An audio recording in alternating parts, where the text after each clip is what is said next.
Just as an X Factor question, because you said something about Donald Trump. What do you think about the tax strategy when it was like burying the ex-wife on the property to now it's a cemetery? That's crazy. However you feel about him, politically or not, whatever the case is, man, this man has like a really good tax team. It's about understanding those 4 requirements. Like people try to ask, like, can I write this off? The 1%, the wealthy thing, how can I write this off? What's up, world? Welcome back to the Tune In with Tony podcast. And we have an excellent guest today. And you know, I'm all about bringing you guys valuable guests that can teach you something to get ahead in life. And this person right here is a professional tax accountant, a CPA, somebody that can help you put more money back in your pocket by teaching you the science of what taxes really mean. It's so much more than what I thought taxes were. So I wanted to bring an official CPA to the class today, to the podcast, to teach you guys. So I want to welcome my friend, our guest, Michelle Valburn. Welcome to the show. Hey, thank you, brother, man. Happy to be here. Yeah, definitely. The first question that I have that I think a lot of us are thinking is when we think about taxes, we think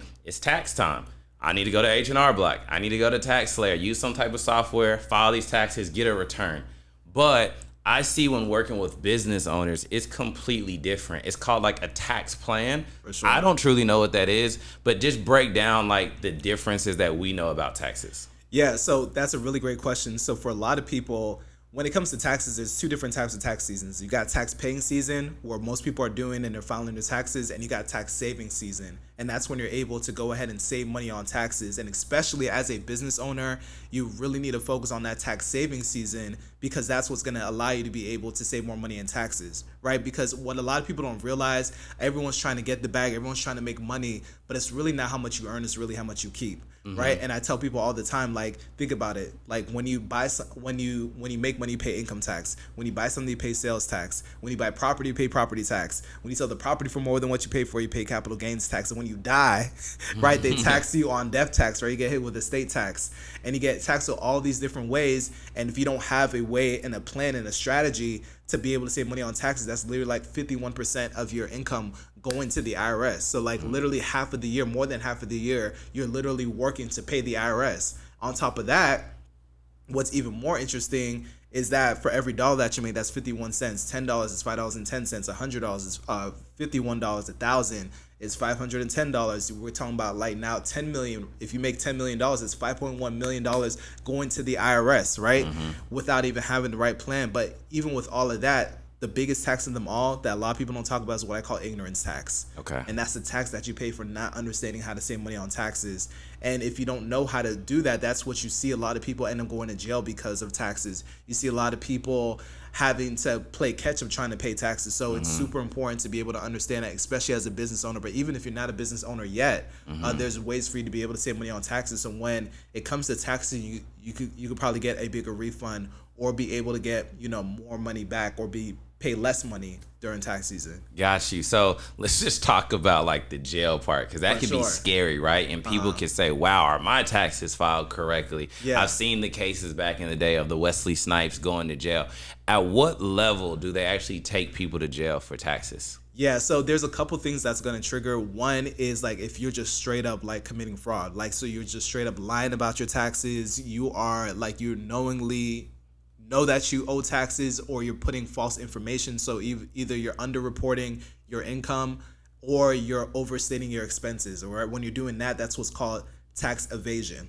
Tax avoidance, on the other hand, is when you're legally and ethically using the tax code to save money on taxes. And there's nothing wrong with tax avoidance. I tell people all the time, like I give a lot of free information online. People are like, oh, you shouldn't be talking about avoiding taxes. Like, tax avoidance is cool. Like even the IRS, there's actually an IRS judge that said, or someone in a treasury judge that said that no one needs to have to pay more money in taxes than they need to, right? It's not even a moral, you don't even have a moral obligation to do it, right? You just need to pay your fair share. Whatever you owe, just pay that, and that's it. But yeah, when you're doing things like that, that's going to cause you to go to jail. If you owe a lot of money in taxes and you are just completely ignoring the IRS and not being responsible. So it's a couple of things that's going to trigger it. But you just want to make sure, if you're proactive in learning how to be able to do taxes the right way, there's no reason to have to go down that route. Got you. So as a professional tax accountant, a CPA, how do you feel when you see the headlines and they're like, Elon, Bezos, they don't pay taxes, or Apple and all these types of things, and everyone gets mad about it, right? And they're like, they should be taxed because it could save the world. Yeah. How does that make you feel? Because you're on both sides. You understand the people, but you also understand the built-in loopholes that were made to take advantage of if you know them. Yeah, so the tax code, it's a game. And like any game, like if you want to win the game, you have to know the rules of the game. And the tax code is like literally a blueprint to create wealth, right? And the IRS says, hey, if you do what we want you to do, you're going to get some tax breaks. If you do more of what we want you to do, you're going to get even more tax breaks. If you do everything we want you to do, you're going to be able to live tax-free. And they'll let you live tax-free if you understand the games. And it's just these people, they happen to know the game. And a lot of people think that a huge misconception, you probably heard of this, like there's two different tax systems. There's one for the poor, there's one for the rich. There's one for the poor, there's one for the wealthy. And I don't believe that's really the case, right? It really comes down to there is two different tax systems, and it really comes down to one for the informed and one for the ignorant, right? So if you can be informed about the tax code, then you could save money on taxes. And the tax code benefits business owners and entrepreneurs and investors. Why? Because the IRS understands that those individuals have the most ability to be able to create revenue and income, and they help the government do what they want to do, right? So the government's lazy, right? They basically want you to go ahead and help them do their job. So as a business owner, you're hiring people. So that's one less person that they have to pay for unemployment.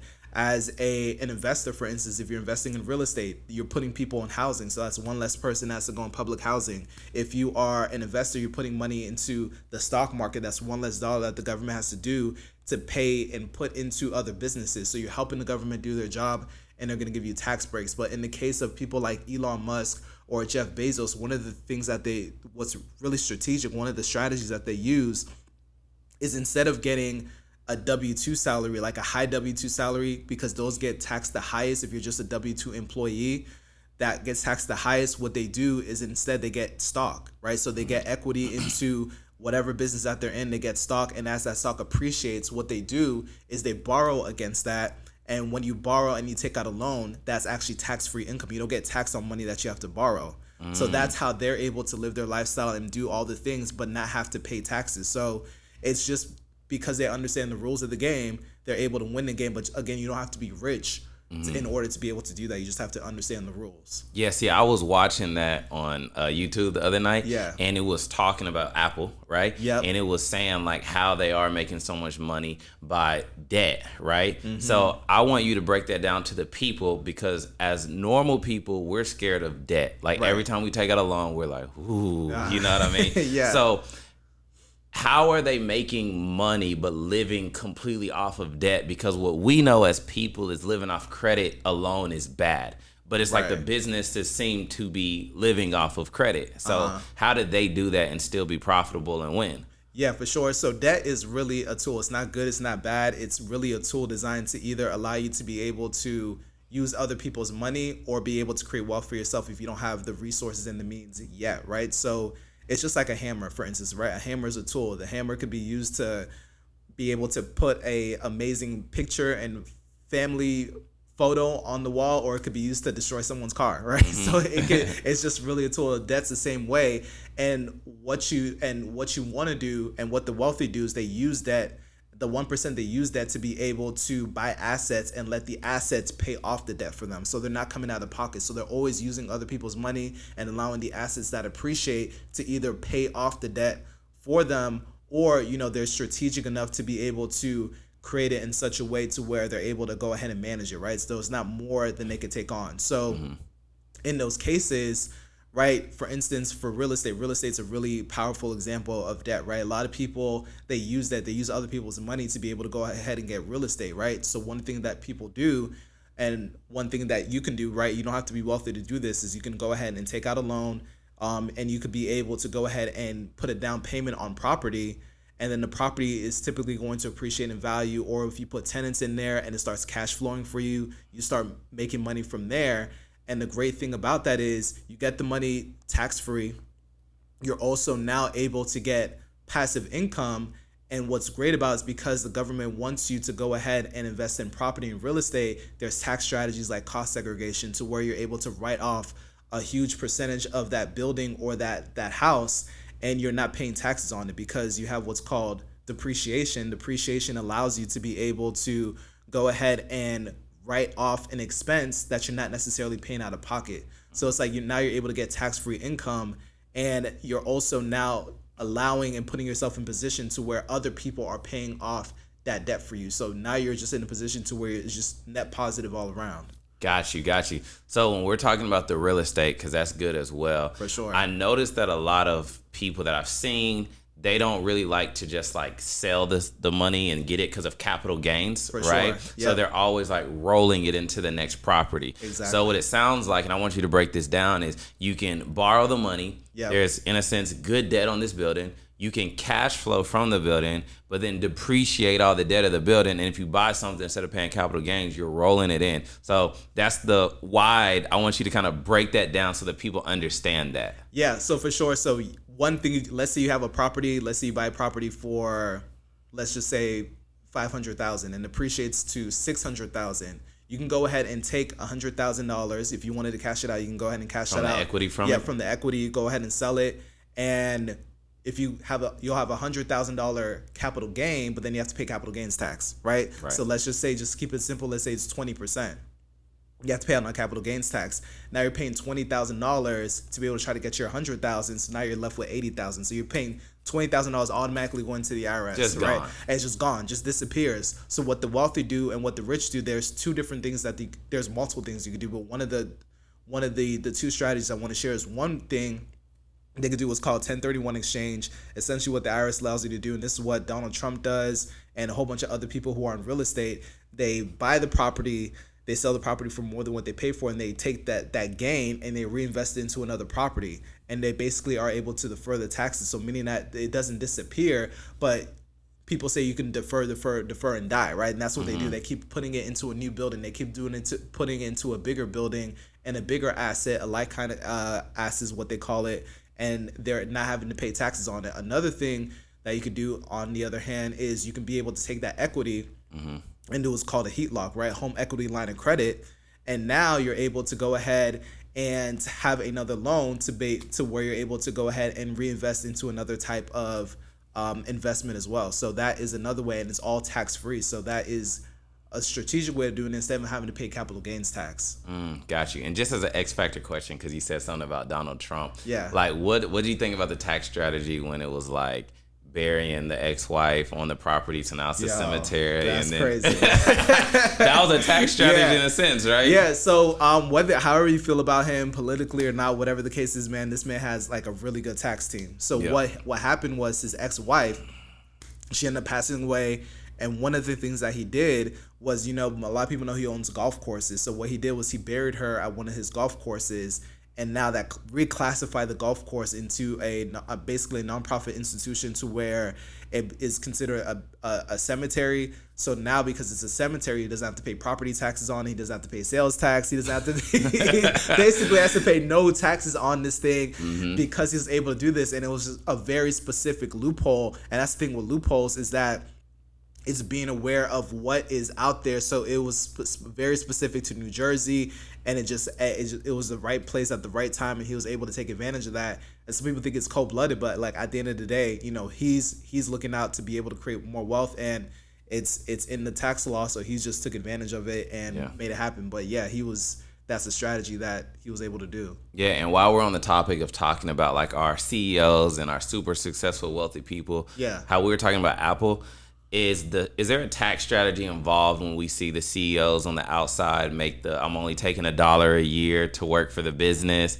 but we know it's way more than $1 that's actually happening. Can you break that down for the people? Yeah, for sure. So with that, it's more favorable for them to take a lower salary because, again, if you're a W-2 worker, that is when you're going to get taxed the highest, right? They automatically take out the taxes from you, paying 15.3% in taxes, or you're paying Social Security, Medicare, all the different taxes that automatically come out. So what they realize is like, hey, I don't need to have this salary because I have equity in this company, and because the asset is appreciating, increasing in value, I can borrow against that and use that loan to be able to live my lifestyle. And a lot of times with these corporations, That's also considered like a fringe benefit. So now you're able to go ahead and get a company car, or you're able to do all these different things. So now it's a tax write-off, but they're also not coming out of pocket for it. So that's another strategic way to do it. So yeah, that's why they're doing that, is because it's it's going to be better for them to be able to reinvest into their business, but then also have to pay less money in taxes. Got you, got you. One thing I see, also another big CEO, I want to talk about Grant Cardone, right? So Grant Cardone always talks about how he doesn't like taxes. He never wants to pay taxes. And he has a saying, at the end of the year, he's trying to go to zero, right? So what I want to break down on that is someone who probably doesn't truly understand the play or the game. For sure. When he says he wants to go to zero, the normal mind says, okay, yeah, you spend all the money by the end of the year, so you don't have to pay taxes on it. But then how do you have money to keep going on January 1st? Yep. So what does that mean when he says I'm trying to go down to zero? Yeah, so what he's doing essentially is he's trying to reduce his taxable income. So you have income that you make. And one of the great things with Grant, we know Grant is in real estate. So the interesting thing is you get taxed in different ways. So you have earned income, you have passive income as well. And passive income and earned income get taxed differently. So what he's trying to do is he's trying to reduce his earned income. So one of the things that he did back in 2020 is he bought a private jet. Okay, so he bought this private jet, and back then you were able to write off 100% of that equipment or property, right? So there was a tax rule that allowed you to write off 100%. So at the end of the year, he had this big tax bill. He was going to a CPA, and that's another thing too. I want to share that a lot of CPAs don't even understand how to help people proactively save money on taxes, which is crazy. But I'll talk more about that later. But what's interesting is that what Grant Cardone did, he's got this jet and he was able to write off 100% because he used it for business purposes. So how was he able to show that he used it for business purposes? So what he had to do was he had to actually use it before the year was over to actually show that he's actually using it for business purposes that allowed him to be able to qualify to be able to write it off. And another way he could have done it is he could have written it off over multiple years, but instead he just did it to where he was able to write it off in that year. And the great thing about it is he's using depreciation. So going back to depreciation is based on the cost of the asset. So even if he didn't, let's say, I'm just going to throw a number, let's say the jet was $1 million, right? He doesn't have to come out of pocket $1 million for him to write off $1 million. He could just go ahead, even if he put it down, even if he was able to put down some of that or be able to get a loan out on that, he's still able to write off 100% of it because it's based on the cost of the property, based on the cost of the asset instead of what he actually came out of. You can write it as a loss. And he's able to write it off what it's as an expense. And depending on how much profit that he has, he could turn it into a loss. And I believe he did show a loss that year, so he actually got a tax refund. Got you. On top of that. So let's talk about entrepreneurs. We're going to bring it back down to the people watching who are probably entrepreneurs. Talking about Grant possibly taking as a loss and getting that refund. What is your advice to, because I know some entrepreneurs will literally try to show losses every year so they don't have to pay taxes. Break down the cons of that. Of course, we see the immediate pros, but what's the long-lasting cons of always writing off losses? Yeah, so the cons about it is, so one thing is the IRS knows that people are going to try to do that, right? Because they know that, hey, if you're trying to go to zero every year, they created what's called a hobby loss rule. So basically what that means is that you should be showing a profit at least within a 5-year period. You should be showing you shouldn't be showing a loss of more than 3 years within that 5-year period, right? So they understand that you can have a loss, but if you're consistently showing a loss, then they're going to consider that a hobby, right? So that basically originated from like people doing horse betting and basically using that as a way to write off and pay no money in taxes. So one of the things that you can do, there's other ways to be able to pay less money in taxes without always having to show a loss, right? Especially if you're in a year, it's going to be important, especially if you're in a year to where you're trying to be able to qualify for a loan to be able to get a home, right? Because sometimes they're going to use that P&L, that profit and loss statement from your business. So one way you can do it is you can do what's called income shifting. So you can be able to put more money into a retirement account. That's one legit way to do it, because as a business owner, let's say you have one employee, you can go ahead and create what's called a solo 401k, put money into that, and that will be considered a deduction for your business. Or you can even do what's called a SEP IRA, put even more money into those accounts, and that's going to be automatic $20,000, $50,000, however much you contribute into those accounts.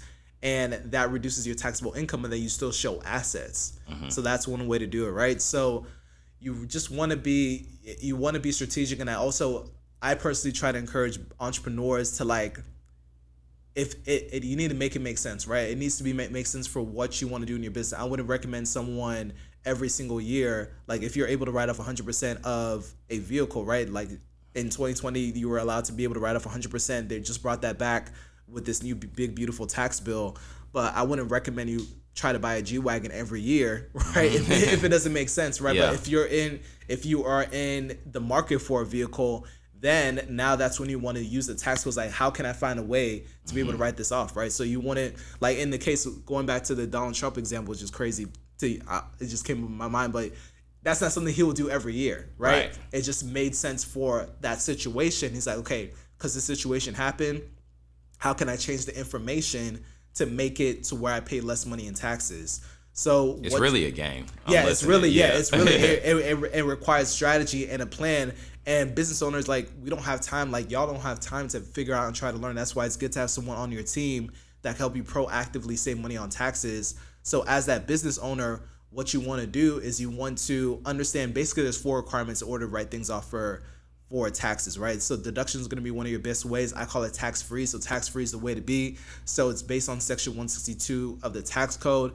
And basically what it says is, number 1, you have to be, it's an acronym, so FREE, right? So it needs to be for your trade, business, or profession. So if you are in business, then you're able to write things off for your business, okay? So a lot of people think when they hear business, they think about, I need to have a corporation, I need to have an LLC and EIN. All those things are important to have, but according to the IRS, if you are in the pursuit of profit, if you are trying to make money, congratulations, you're a business owner, right? Even if you don't have an LLC yet, even if you don't have an EIN yet, not say you don't need those things, you need to get those things, but that's not a requirement to write things off. And the reason why I share that is a lot of times people say, well, I didn't make any money in my business, or I don't have an LLC, I didn't write anything off, I didn't file my business taxes. Like, bro, you could have, or sis, like, you could have written these things off and you could have been able to deduct these things.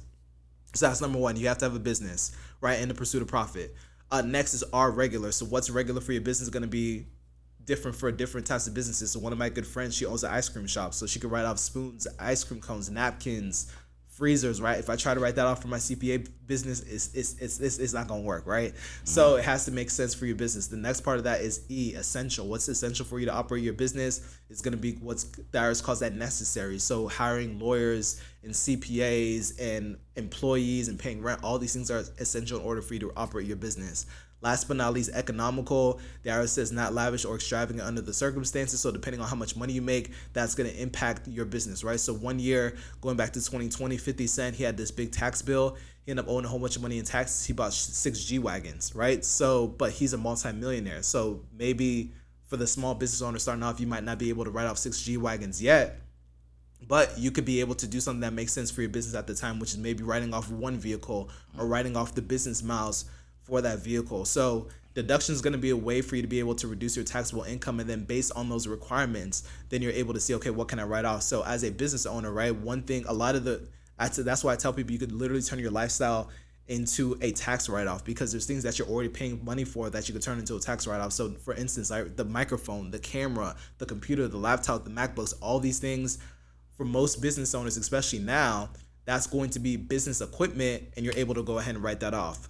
Being able to have a business meal. What's a business meal, right? So you're already going to eat, but if you're having and sitting down with someone who's a business owner, that's going to put you in position to be able to qualify for a business meal. Business travel, if you're going to a conference, a seminar, that's going to put you in position to turn that trip now into a business trip. So there's all these different things that you can do, but it's about understanding those 4 requirements and thinking, like, instead of thinking, like, people try to ask, like, can I write this off? You want to think about, like, the wealth, the 1%, the wealthy thing. How can I write this off? That's how they're thinking, like, how can I make this a tax write-off? And they look at that section in the tax code and think about that. I was like, okay, based on these requirements, that's going to allow me to be able to write it off. Got you. You had said something about the big, beautiful tax bill. Yeah. I think people don't even know what it is. Right. But it's like they either like it, they don't like it.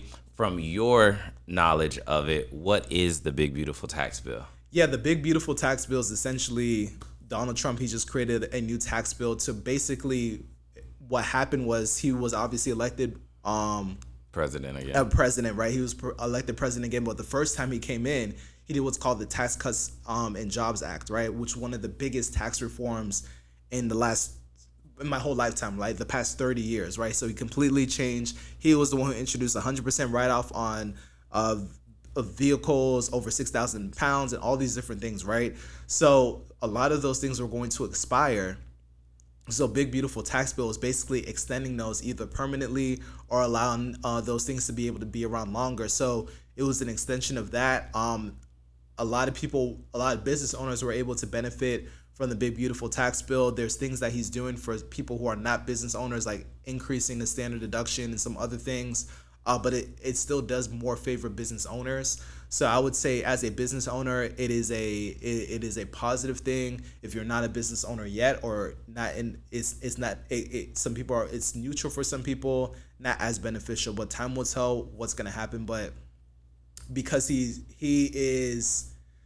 a business owner himself, he's putting things in place to be able to benefit, his goals, and also understanding this too, like. What they realize is that the tax code, people move based on how things are taxed, right? So for him, he's not a fan of energy. So he got rid of a lot of the energy credits, right? You used to be able to get a tax credit for buying a vehicle that was energy efficient. He's getting rid of that. So a lot of things that are energy related, he's getting rid of. So it just that's depends. where the Elon issue happened. Exactly. That's why they're beefing, because he made all these promises to Elon, and obviously Elon has a business and a company that is supposed to be helping the environment and energy efficient vehicles and all these different things, but he's just like, nah, I want my liquid gold, right? Yeah. So he's about trying to get oil, so he's going to create less incentives for people to be energy efficient so he can make money off the gold. So that's kind of like the conflict right there when it comes to that. So it's interesting, but yeah, those are that's overall like what it is. Got you. You had said your friend had an ice cream shop, and we're around the same age, where in our generation coming up, it was like starting more brick and mortar style businesses, which give you the ability to have those write-offs. You have rent, staff, etc. Now we're in this digital age where we're seeing the generation under us make a lot of internet money from a young age. What is your warning to them? Because they're just selling digital products completely. Yeah. They have no staff, they have no office. How do you see what's the warning for them?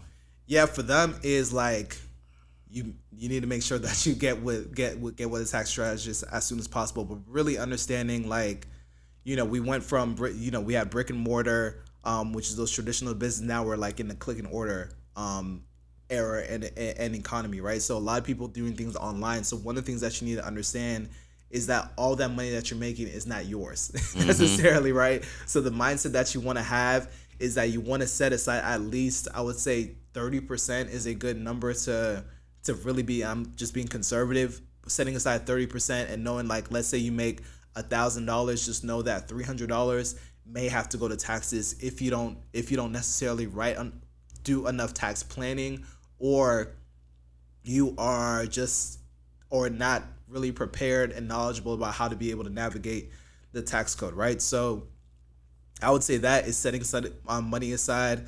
I think Drake even had a line that said, you young boys set money aside, not paying your taxes is a federal crime. So yeah, just being able to make sure you're setting aside money, that's going to be number one.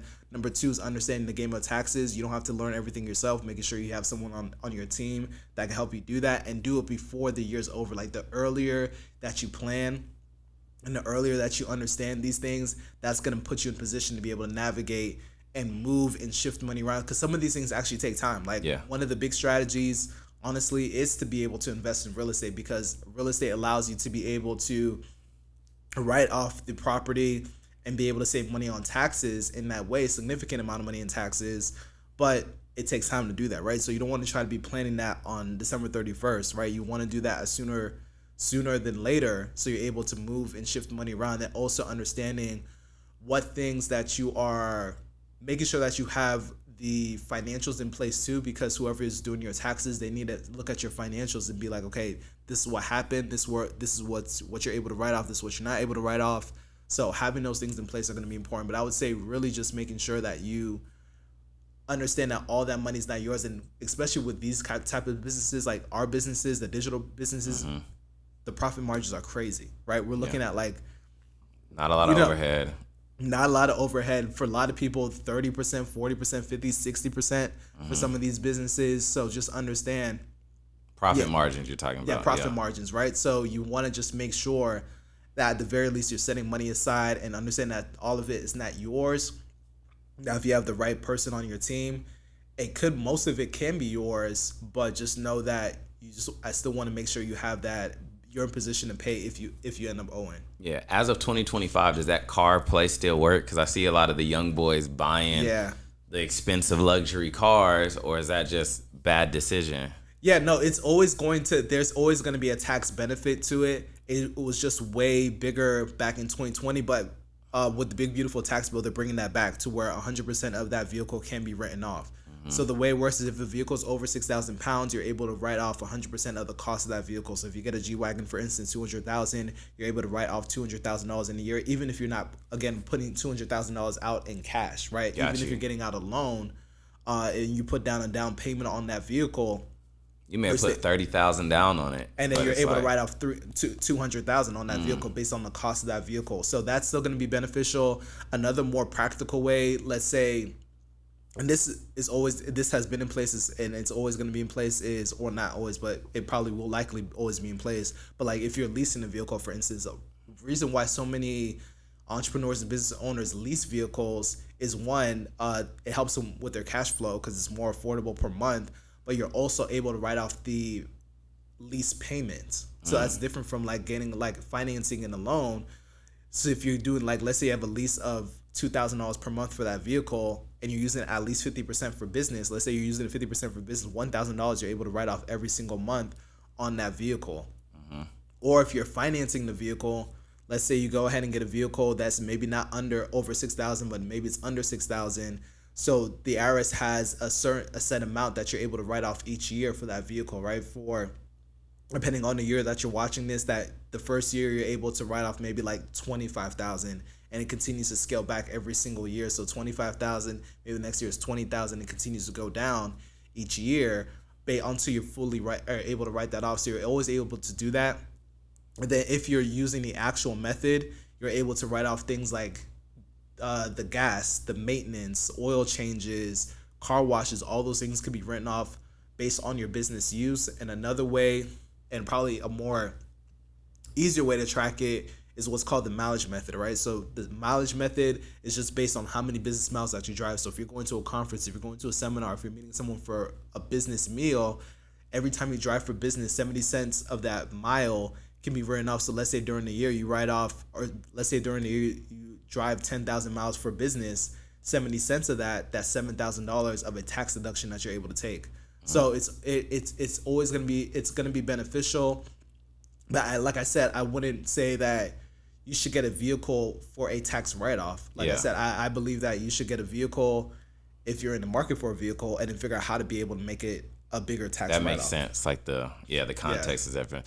What about all like putting money? What are the tax laws of just hiding money in stocks and cryptos and all of that? Like, where is the tax game with that? Because let's just say, in my head, and this could be a wrong play, I'm like, I just take all my money, I put it in my portfolio, and I keep a little bit of money on hand. Does that save me from taxes or no?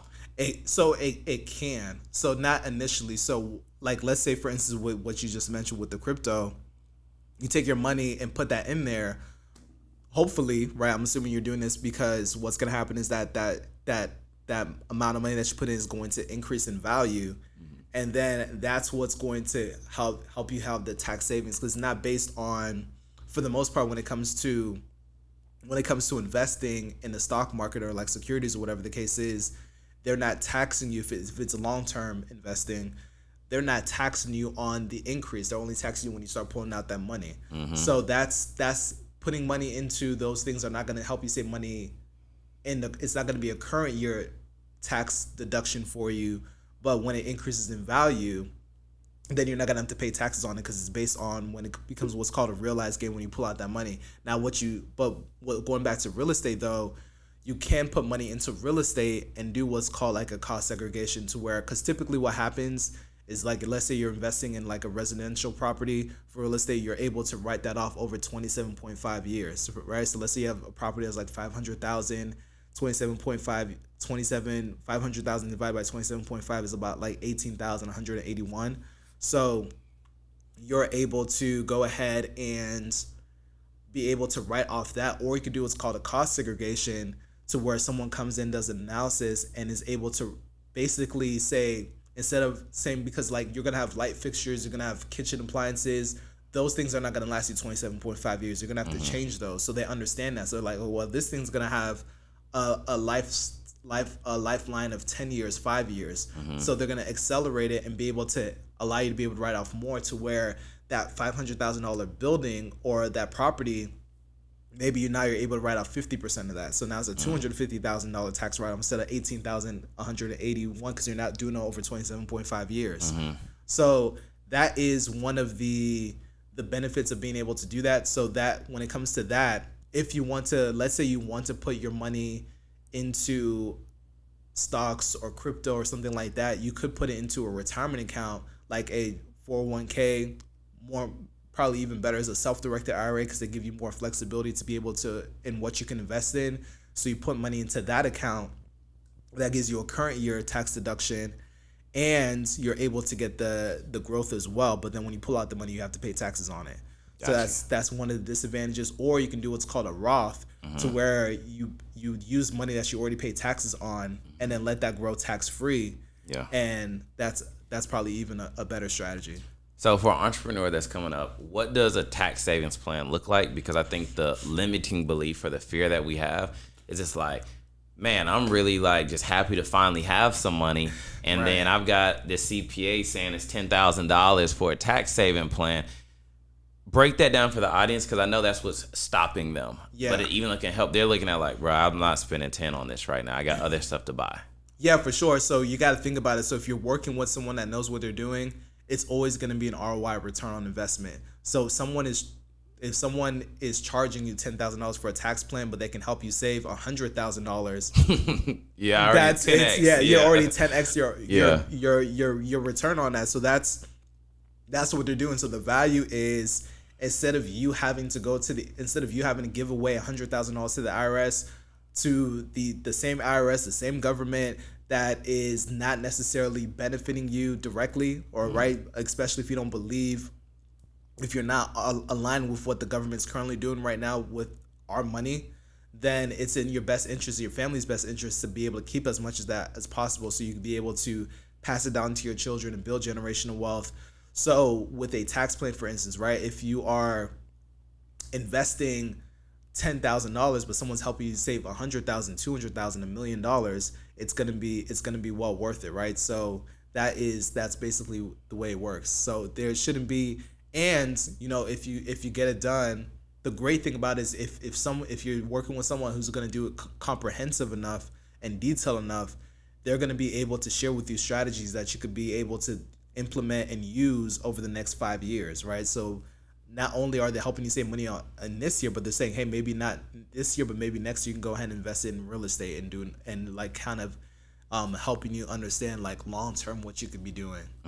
Usually when you get like a CPA like that, it seems like they're on your team. Like you're gonna be using them every year. It don't seem like you really switch up too much, because it's like they know your files, they know your stuff, and you guys kind of work together. So my mind's completely blown with all of this.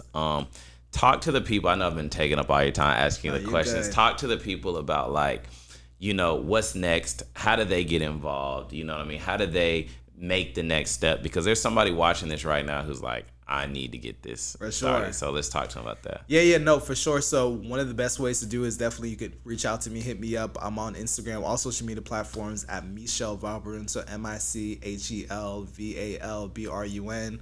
Most active on Instagram, but you'll be able to see the link in my bio. I have links for where you're able to connect with me.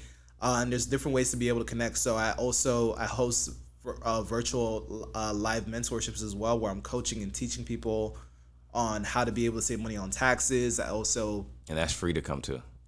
So it depends, right? It depends. So sometimes I host free master classes. Okay. So those are free. If it's going to be a 5-day mentorship where I'm spending 5 days with you, there's going to be an investment, but it's going to be way more cost effective for you to be able to learn and get some really good information. Okay. and be able to get started. What are some of the things you talk about in those mentorships? Man, so really, we talk about a lot. So we basically how to turn your lifestyle into a tax write-off, how to be able to have and build tax-free passive income, how to be able to create generational wealth. We're talking about, we'd even get into trust and being able to move and shift money in that way. We talk about how to be able to create a legacy for your family. And a lot of times I like to partner with people. So the one that we have upcoming, I'm actually partnering with one of the best credit experts, business funding experts in the world. He's going to be able to show you how to be able to get $50,000 in tax-free income with funding. I'm also partnered with another person who's in the Airbnb space, helping you be able to build passive income. Bringing experts together. Yeah, bringing experts together. And then I come in on the back end and help you actually be able to get that money and keep that money tax-free. Right? So it's like they're helping you how to get the bag. I'm showing you how to keep the bag because that's what's most important. Got you. Yeah. So you guys have heard, that's my guy, Michelle Valburn, who's literally been talking to us about the game of taxes. You know, you thought it was just a duty to do the taxes and, you know, do the other things, but we got to really think about how do we play this game? And what we really have to look at is we can't look at what the people above us are doing and not say, how do we do that too? And just talk about them. We have to follow suit and do that as well so that we can keep that wealth in our family. And before we go, do you have anything last that you want to say to the people, do for the people? Yeah, you know, I got this song called The 10 Tax Commandments. So I like to wrap up with that. So it's based on Biggie's 10 Crack Commandments. Believe it or not, I actually wanted to be a rapper growing up. Okay. I still low-key want to be a rapper, but I decided to combine what I do right now with my passion for hip hop. I love hip hop. Yeah. And so I'm gonna go ahead. We can hear it. I'll give you a couple of couple bars. Check it out. So yo, I've been in the game for years and made me an animal. There's rules to this code. I wrote me a manual, a step-by-step blueprint for you to get your game off track, the feds off your back. Rule number uno, let the IRS know how much dough you hold, cause you know evasion breeds penalty, especially if that prep messed up. Watch your tax go up. Number 2, document expenses you can prove. Don't you know them boys treat lying like violence? Take it from your highness. I done see mad cats and chicks cover schemes and tricks. Number 3, go form an LLC. A lawyer set that up. Properly draft up. Deed and the state up. Yep, for them big bucks. They'll get that paperwork cleaned up. Word up. Number 4, I know you heard this before. Always rely on your CPA guy. Number 5, never tax prep where you rest at. I don't care if they do it free, tell them leave. Number 6, that tax advance credit, debit. You think they're doing you a favor, no forget it. 7, this rule is so underrated. Keep your personal and business completely separated. Business and blood don't mix like politics with no tricks. Find your business serious risk. Number 8, know the day your taxes due. If you miss a deadline, they'll be coming for you. Number 9 should have been number 1 to me. If you start a business, stay away from hobbies. If they thinking it's a hobby, they ain't trying to listen. You'll be stressing in the kitchen when them letters start hitting. Number 10, a strong word, corporation, strictly for bizmen, not for freshmen. If you ain't got investors, then say hell no, cause they gonna want your money rate, sleet, hell snow. Yo, follow these rules, you have mad bread to break up. If not, 24 years on the wake up. Flow hits your tempo, watch your friends shake up. Caretaker did your makeup. When you pass, my bad, I hope you rake up a lot of cash with beachfront in Jamaica. Michelin star chef, the hookers they go. Gotta go. More returns to make up. And word up, Task King. Hey! Shout out to my guy, Michelle Valburn. All the links are down below. Go follow, spam the comments, like, subscribe, and share this. And we'll see you guys on the next episode. Peace.